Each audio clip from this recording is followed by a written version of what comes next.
Welcome back to Shit Creek Survivors, where we share real stories of people getting stuck up shit creek, the paddles we use to get out, and motivation for those stuck in their own shit creek right now.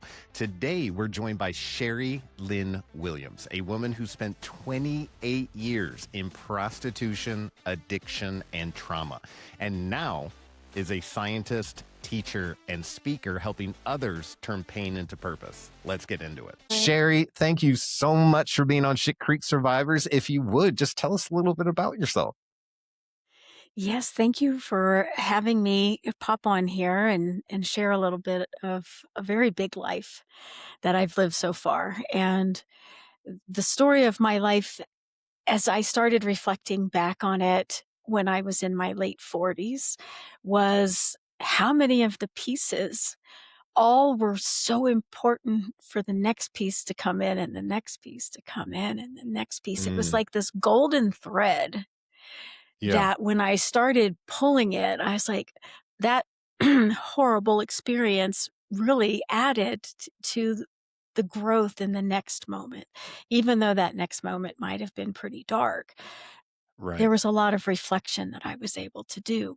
And so it was, I'm 60, I'll be 62 in May.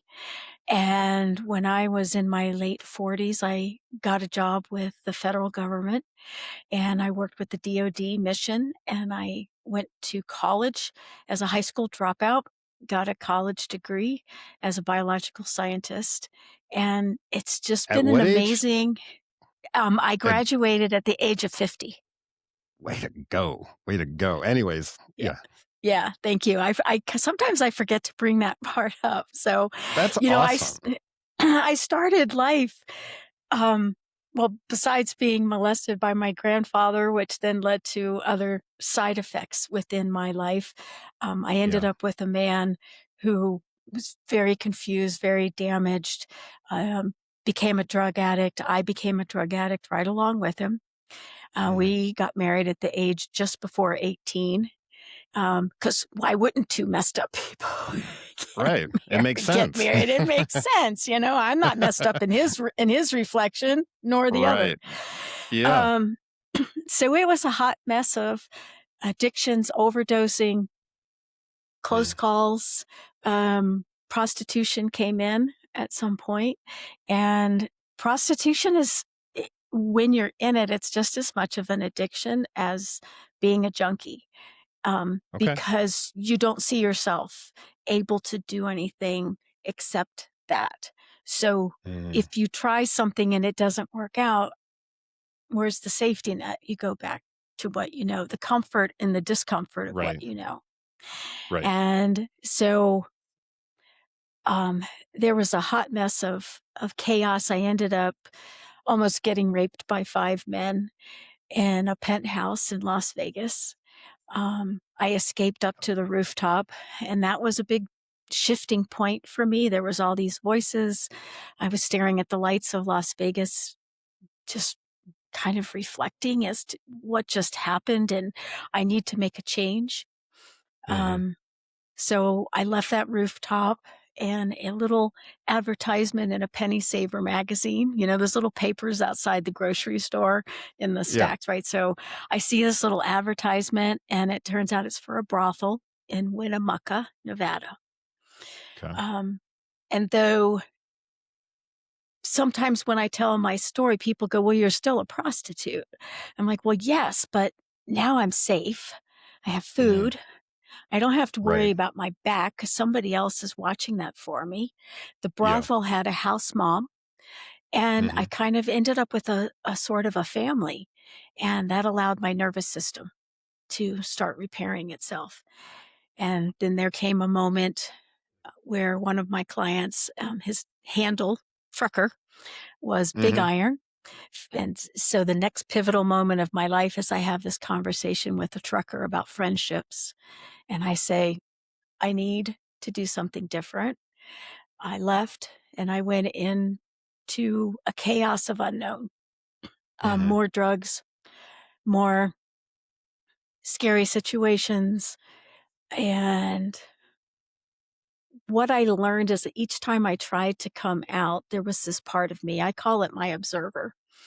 Hmm. that reflected to me each time, "Is this really where you wanna go?" Mm. And if I made the choice to say, "Yes, it is," then that observer kind of followed me, and it was like the angel of my life, always there giving me the option, but always there if I chose an option that maybe wasn't of the highest choice, Right. um, until the point that I met a man in a bar, and we got married. Um, really was working on not being an addict. Um, I had pretty much quit shooting up, but I still had the prostitution part, so I hid that from him Okay. for the first year.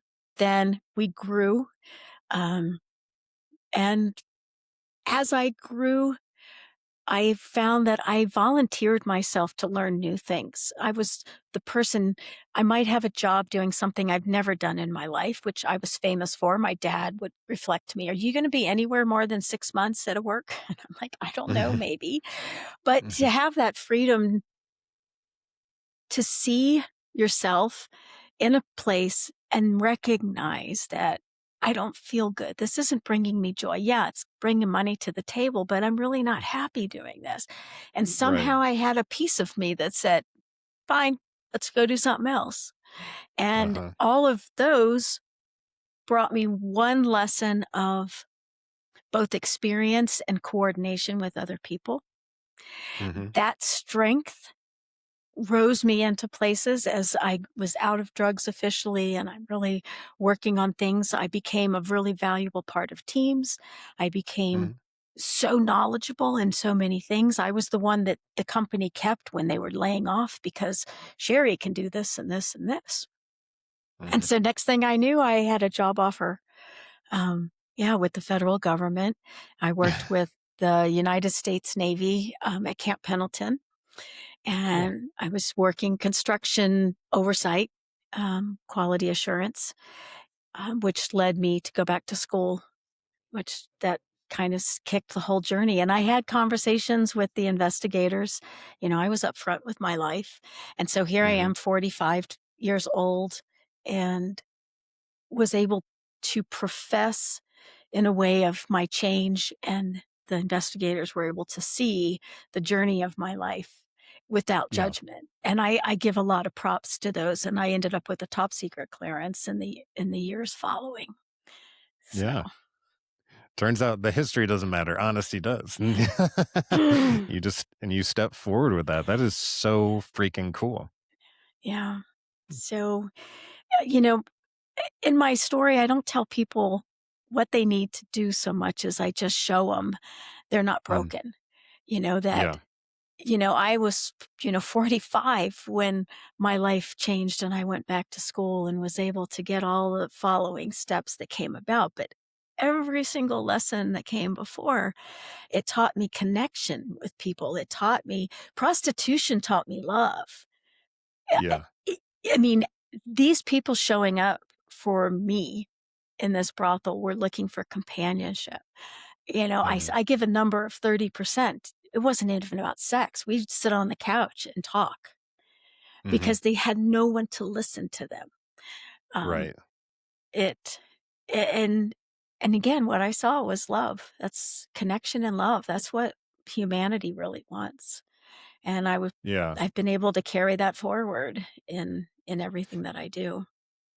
That is so interesting that you were able to kind of pull that from that situation. Is like these people are looking for somebody. It's not just, like an animal instinct. I'm here for this. It's like I literally need to talk to somebody. I don't know who to talk to. And Sherry, you're there and you're comforting. You're like, I'm willing to listen to you. That's amazing. That's Yeah. so interesting. Yeah, you were saying that difficult situations equal meaningful experiences.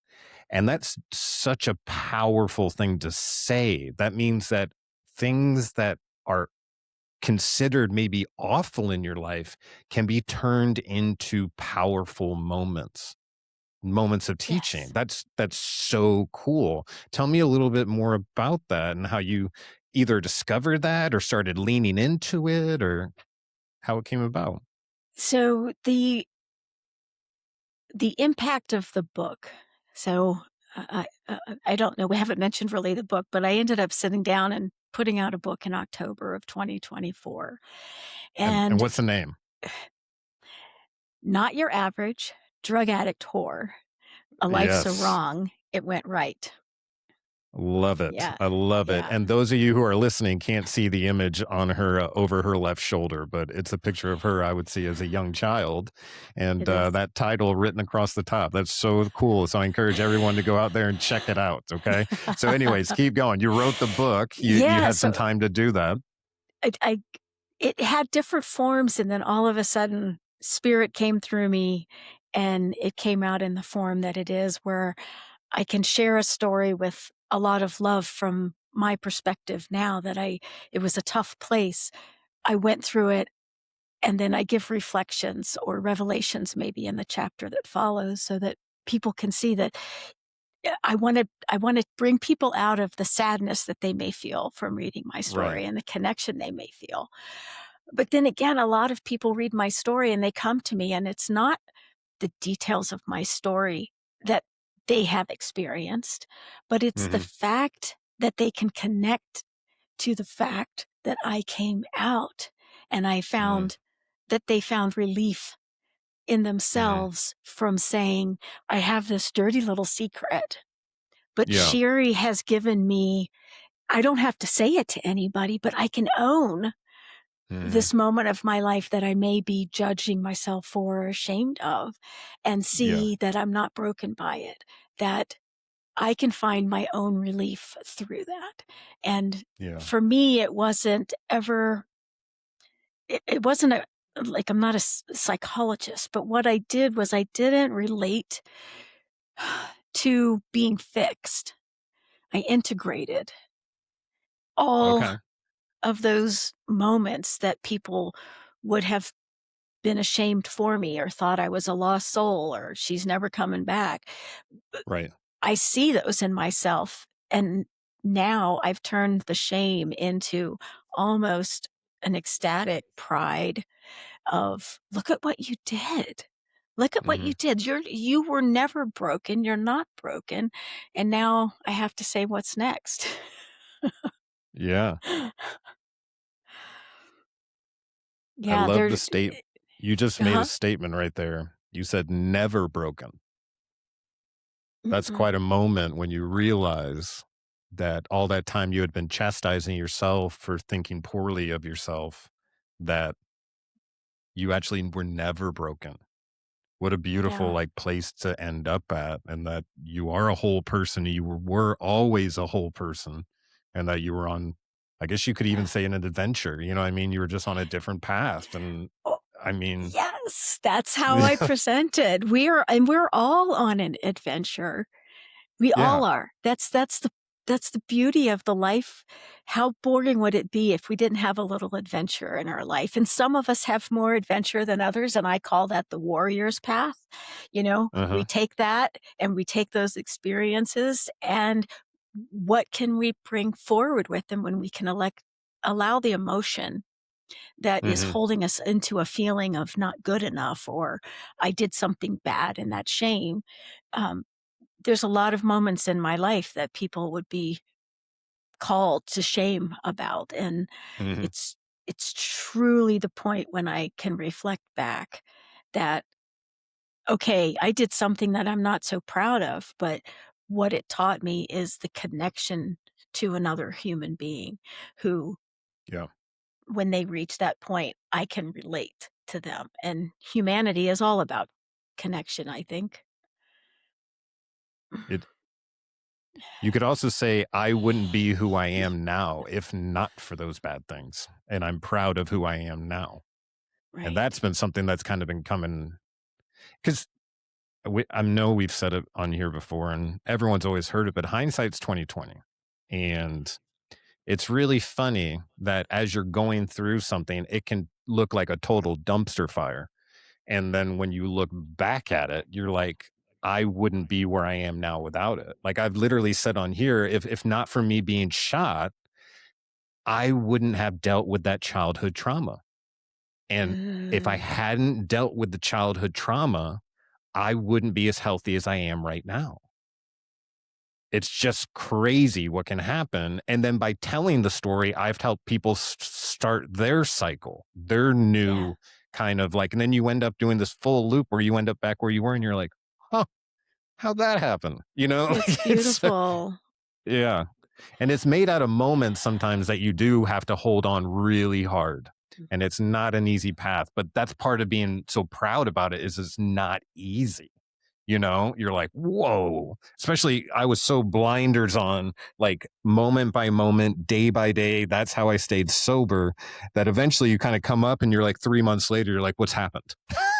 You know, because you've just been like so focused in the moment that you're not anticipating what's coming. You're not reflecting on the past as much because you know that resentments are going to hold you back. And so you know, Mm, you find yourself in the struggle, and the struggle is where things change. Like, it's yes. just so beautiful. Yeah, there is a theme of power that went through my life as well, and hello. Sometimes I swear my dad is around doing stuff. He I goes, love that. that's his shovel. That's his shovel from when he was in the military. Oh, that's I really know when funny. that happened, my heart just kinda went, "Boop." Very sweet. Um, Hi, dad.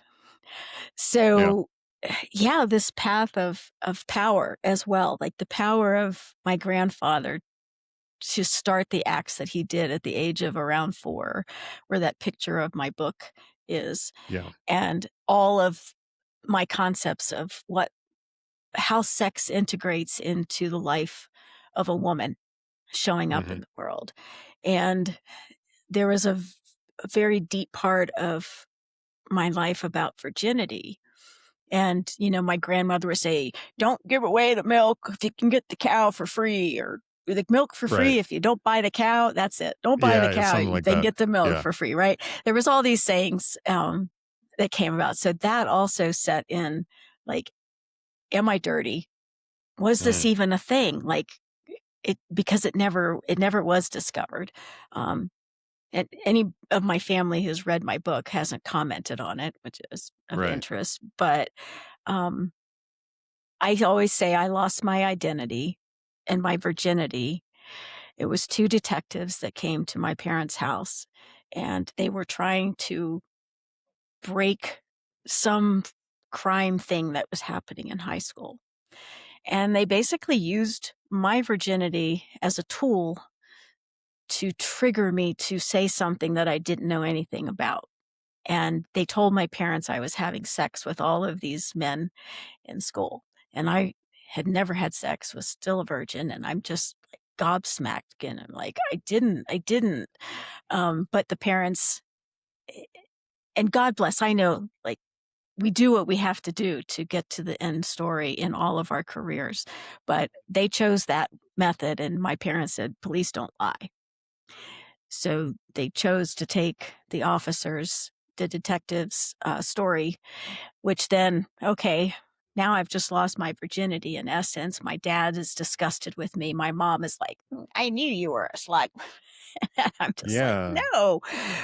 But that also plays into where the next elements of my life came. Okay, now I've got to get married, and quickly, because I'm that person. I'm that Oh, dirty girl, right? So that led to me marrying the first guy who was a hot mess at my school, and which led to all the other things, and the prostitution, and the mobilizing of power and men within my mind.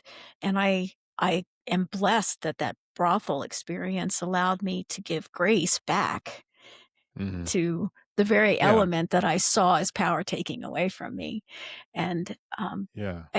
yeah, it's like you said, it's a whole journey where everything plays into the next, and nothing is truly bad. It was a play that was brought in, and perhaps we come into our life with a direction. I say, I want to come into this life and I want to learn deep compassion and deep love. What can that look Hmm. like? And what can I do in my human form to express that? Um, Yeah. Yeah, Very. and I That. think you're doing powerful stuff with what you do, and Oh, all of that wouldn't have come about in any other way. yeah. Well, I appreciate that. How I mean, we're treasure we're you are. doing our we're, we're I'm just so thankful to have you on here because again, I feel like I'm talking to someone who understands me a little bit. When you kind of come across a person it's just so nuts that for the longest time, I just thought I was dirty. And then when I got hurt and I couldn't bounce back, I thought I was a failure. You know what I mean? And the last 10 years of my life, up until lately, my brain was almost like programmed to run resentments, right? Just run a resentment, run a resentment, run a resentment, just like constantly running over this thing. Now, I've heard the sayings, it's like drinking poison and expecting the other person to die. It's the definition of insanity. It's all these things. And I kept biting into it. And what I've started to kind of realize is that maybe it wasn't even about them. I would cue up memories of things, right? Oh, Mm, this happened, you're wrong. This happened, you're wrong. But it gets a little weird when you're like 9 months away from, or 9 years away from it. You're like, what's happening here? And I've decided recently that it turns out that I think when I internally feel either fear or confusion, why can't I remember this word? shame, Insecurity. So it's basically like insecurity. fear and insecurities, right? So when I feel that feeling, I think I feel that feeling before I pull up the resentment. So I actually feel the feeling, and then my brain goes and grabs a memory that's compatible with that feeling. So I keep trying to identify this person is making me feel this feeling when it turns out I think I'm feeling that anyways. And I'm bringing these memories up, just trying to punish them and all this kind of stuff. And there's no traction on it at all. Does that make sense Right. to you at all? That's sort of a new thing to me. So here's a reflection for you in that I have a saying I've been using for about 10 years now. It's, I don't let anyone take away my heaven on earth. Mm, And where that came from is I was realizing exactly what you were doing is I would blame whether it was a person or an incident hmm for me feeling a certain way. But when I could reflect back and say, why am I allowing that person to Right. carry any of that for me? So that was a big part where I was starting to release the shame about things, and that I've been giving this person power to take me into a bad place. But if I just go, okay, here I am today, I'm a pretty good kid, you know. Yeah. I I may have been through some stuff, but I'm pretty good. And Yeah. screw you. Yeah. It, Yeah. it's a practice. It doesn't come easy. Because Because when when you I was can at let, my worst, yeah, I was making up stuff that you're saying about me and responding to it emotionally and sometimes physically without a word being said. I mean, this is like insanity, you know what I mean? And that's where I was living and I couldn't and when you're in it, you don't know you're in it. no, You it's really easy for an outside observer to be like, just do 1, 2, 3, or why are you feeling that way? Or, don't give but like when you're in it, when you're on fire, it's like you cannot take the advice of people screaming at you. You're just like, I am on fire. And it takes a while and it takes patience and it takes grace to yourself. Like you have to if anyone in this world is going to give you a break, you got to be the person to you've do it. got to be the one. Yeah. Yes. So when I was coming out of addiction, I was in a cereal aisle in a grocery store, and someone on the aisle next to me had some kind of a smoker's cough or sick cough, whatever, but it sounded just like my husband when he would have an overdose. So Mm, here I am, shopping cart, cereal, and I am having a total PTSD moment. I am like, mhm. don't move, freeze, Stop breathing if you even can. Um, and there was this moment that that observer I mentioned earlier came and Mhm. said, "Hey, what the heck? You're in a grocery Mhm. store, man." And that crazy part of me that was standing in the aisle was like, "Just back off." you Yeah. know?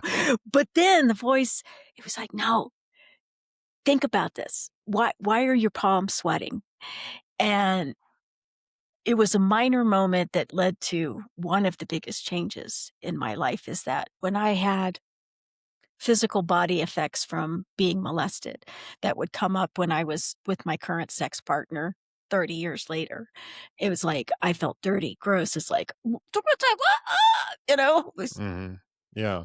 stop this. Yeah. I learned to reach out to my observer, who is God's source, angel, me, um, to say, just ignore it, let it go. We worked through a whole different series of processes to find Yeah. the answers and the ones that worked. Good. And that's what it Yeah. takes sometimes. You gotta try different things, and they're all not gonna work right away, you know? So, the hard part about recovery sometimes is that it's gonna be a process of trial and error, and it's not just an automatic, "Okay, I give up. I'm gonna get, either sober, I'm gonna, live my life the right way." It's like you have to learn how to live that life, otherwise you would've done it before, you know? So it's interesting Exactly. how it's interesting how everything kinda works together. And what's even more powerful is like at the end of that, like you're still in your story, I'm still in my story. But how beautiful is it that we're able to look back and be like, wow, like that, it's pretty amazing. And almost understand that like we didn't do, for me at least, I Yeah. didn't do it on my own. You know what I mean? Like Mm-mm. I have to remember sometimes that like, man, I have so much to be grateful for. And that was not the way I was living not too long No. ago. Everything was bad, everything was not what it was supposed to be, and things like this, and it just took me a lot of time. I know people don't wanna hear that. Time helps heal, so does work, and put together, I mean, you can get a lot of stuff done pretty quickly, but time is a huge healer. And especially if you're going through a process of healing and then like you come across like first it's me talking about being shot. As soon as I was done with that, I couldn't handle talking about anything else. But then as things went on, I was able to pull another piece out of the shooting and or, Right. kind of what happened and like you're able to process that and then you process the next bit. Sorry, I didn't mean to cut No, you no, off. I see how you're morphing through all the stages. There's a and it's beautiful. It's absolutely a brilliant expression of what the reality is as we go through. What I felt when I after the book came out and I had like, I don't care what people think about it, but I'm hearing now the I am not identified as a prostitute junkie, right? Right. It's almost irrelevant to who I Hmm. am as I show up today. Yeah. However, in this place now that I've left the Department of Energy, I'm starting I understand the importance of being on a place like your show and bringing people to feel themselves and feel love potentially come their way Yeah. because of the stories that we share and that they can find a relief in that they're Hmm. not broken. Yeah. That's Yeah. the hope. Scatter a lot of seeds and hope some land on fertile ground. And then once those plants grow, they'll drop seeds and grow even more and all that kind of stuff. The one thing I do know is like the next time I'm about to die, I I I'm gonna go with a full heart and knowing that I that I did what I could. But I do have to work on personal kind of like the way I view myself and when is enough and when am I allowed to feel proud? Sometimes that like, that gets weird for me. Because when you're growing up and you feel like, you know, you're not going to heaven, your parents don't love you, and that, it's like even if you're good at something, you're unable to accept the joy or even the trophy because it's not enough to get you into heaven. And because you've created this equation when you were Equation. young And what happens is when we store trauma, we tend to store it at the age that it happens. So although you might be 30 years old, the memory was saved with a 5-year-old mentality. And although it's been brought up a bunch of times and squashed down, no, no, that doesn't matter. That happens to everybody. That's not a big deal. That sort of stuff. It it doesn't help it. It just smashes it back down deeper. And then I found that when I got shot, that same trauma stored in that same area. So not only was I now dealing with being shot, but now those memories of the past were popping up when I really didn't want them to. And so I was just totally overwhelmed. And I did have thoughts of like, this is too much for me. I did have thoughts like that. But 24 hours at a time, moment at a time, got me through it.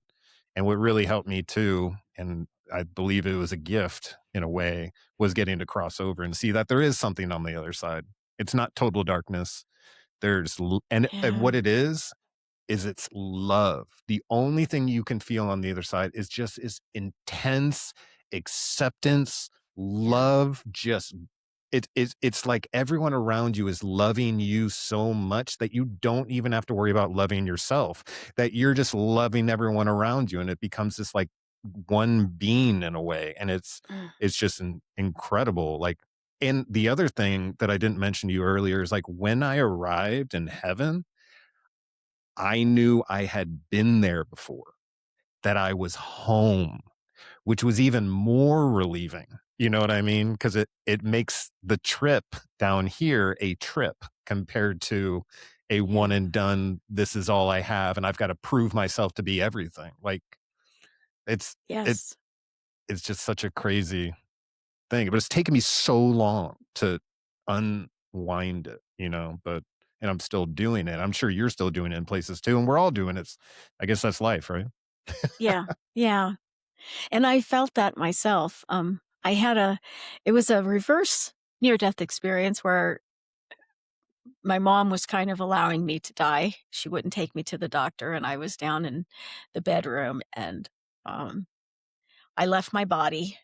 I could see myself below, and then my mom enters the room, and there's a man sitting by the bed. I don't know who this man is, and I can tell he's having a conversation that I can't hear with my mom.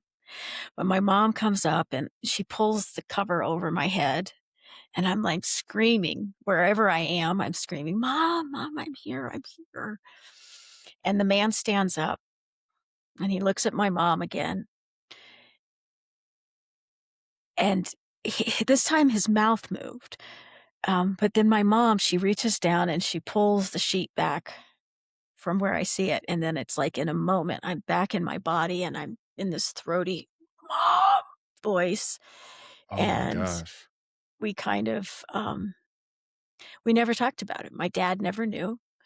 Um, but in that moment, I Wow. felt that's so much love. And it has washed upon me in some really dark moments of being on the street and hitting that last. Um, yeah, yeah. Yeah. And that's that love is, I know it's a piece. I could tear up right now. You could Yeah. just feel it, it's just like, And and it's perhaps that's actually, why I can let the shame go because I know mm, how much I'm loved. yeah. Even the guys in the brothel were looking for love in a way. Yeah, It's so interesting that it is something that I believe is programmed into us and I that believe it's that too. essential, like it's essential. And it's such an amazing thing. But when we get to Earth, it turns out we're very, very scared to share it, scared to do all these things. It, and then you kind of, I don't know, you go through some stuff and you're like, "Hey, I didn't die, and it turns out it wasn't the worst thing ever, and I've got another angle at what life is." And then you share it with people and they're like, "Huh, that's interesting." And you're like, "Yeah, I know. I'm living it."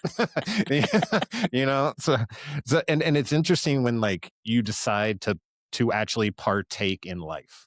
When you're like, "You know what? I'm going to go for something because it's for me. It's not for anyone else. And I'm hoping to just improve my situation and possibly other people around me." Like, and you just go for it and you did it. I mean, look at you. It's amazing. And then you're out here speaking to people about it. You're a rock star. You are a freaking rock star. You're a badass. You're a badass. You're a warrior. Thank you. Thank you. I am really looking forward to finding ways to expand this moment and bring it more forward, and to really allow people to see how much they are loved. Because we are. I see you running your own podcast. I see more books coming. I see all kinds of stuff. Where can our listeners get your book now? It is available on Amazon. It's available in a narrated by myself audio version. It is available on Kindle and on paperback. Awesome. I'm looking forward to doing a second edition in the next 8 months, something around there. So I'll do another blast out. But yeah, I would love it if people would go and check it out. Yeah. Thank you. What would you say to the person who's in their own shit creek right now and who feels like they're not sure they want to keep going? Is there any bit of advice you would tell either your former self or that person in that moment?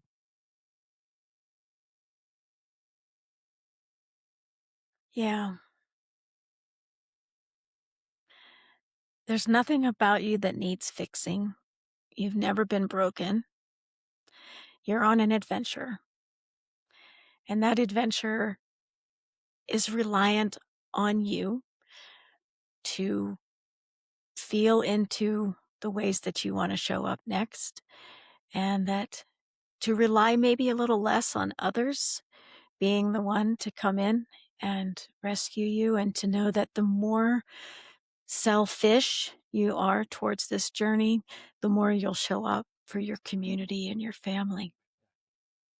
Heck yeah. You got to put your mask on so you can help the other people put their mask on, right?